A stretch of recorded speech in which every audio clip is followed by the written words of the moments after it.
As we've said, if exercise was a medication, every doctor would prescribe it. But here's the part that most people miss.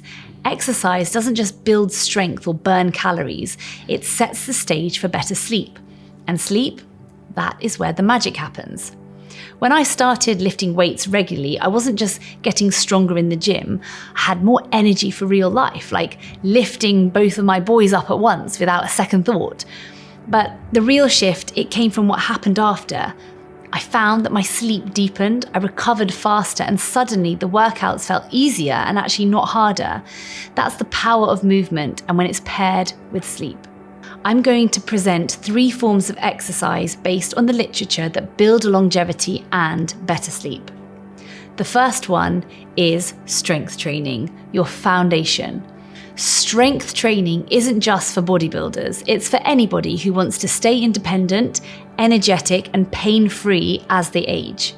Muscle mass protects your metabolism. It supports joint stability, bone density, and even blood sugar regulation. And here's the link to sleep.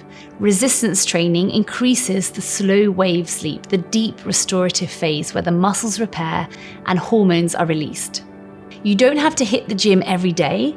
Start with bodyweight exercises, squats, lunges, push-ups, then resistance bands or light dumbbells at home. And if you're older or you're just starting, focus on form, frequency, and functional strength. Getting up from a chair, carrying shopping, playing with your grandkids. Think of strength as the scaffolding your sleep can build on. Secondly, we have VO2 max and HIIT, high intensity interval training. This is resistance training. VO2 max is your body's ability to use oxygen during exercise, and it's one of the strongest predictors of lifespan. High intensity interval training boosts your VO2 max, and in short bursts of intense exercise followed by rest. Research shows even 15 to 20 minutes of HIIT exercise twice a week can improve your cardiovascular health, your insulin sensitivity, and your sleep quality, particularly sleep efficiency, which is how well you stay asleep once you nod off. If you're new to HIIT, try just 30 seconds of fast cycling or stair climbing, 1 to 2 minutes of recovery, and then repeat that 4 to 6 times. High intensity interval training HIIT, it tells your brain, we've worked hard today. Your nervous system responds with deeper sleep to rebuild. And finally, number 3, zone 2 cardio, the mitochondrial powerhouse. Zone 2 is low intensity, steady state cardio, like brisk walking, light jogging, or cycling at a pace where you can still talk, but maybe not sing. It improves your mitochondrial density, these are your cell's energy factories, and it supports your metabolism, your mental health, and your long-term endurance.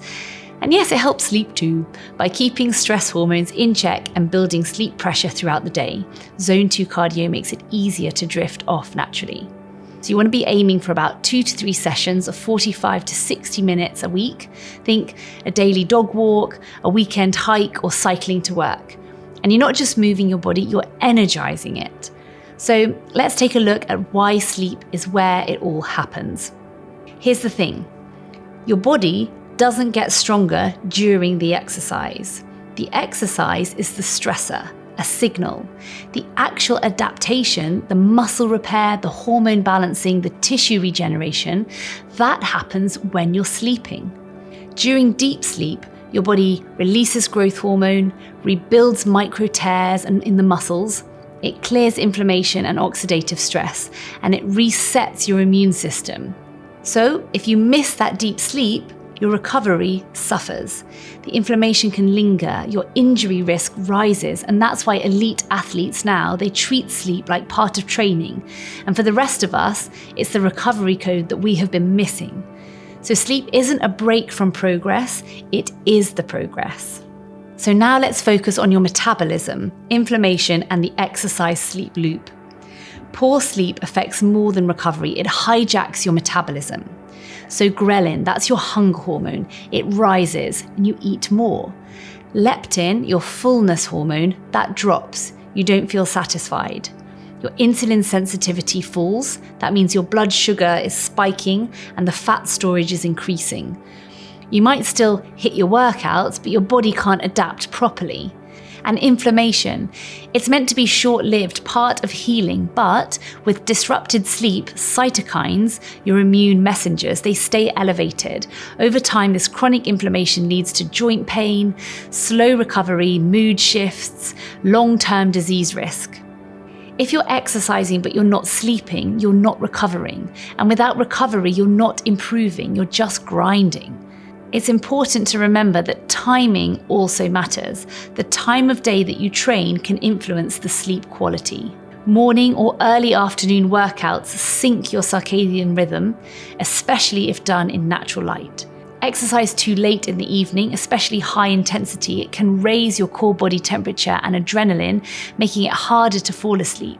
If your evenings are the only option, go for something more restorative if you can, like stretching, yoga, or your zone 2 cardio walk after dinner. Strength training 3 to 4 hours before bed with a cool down is ideal.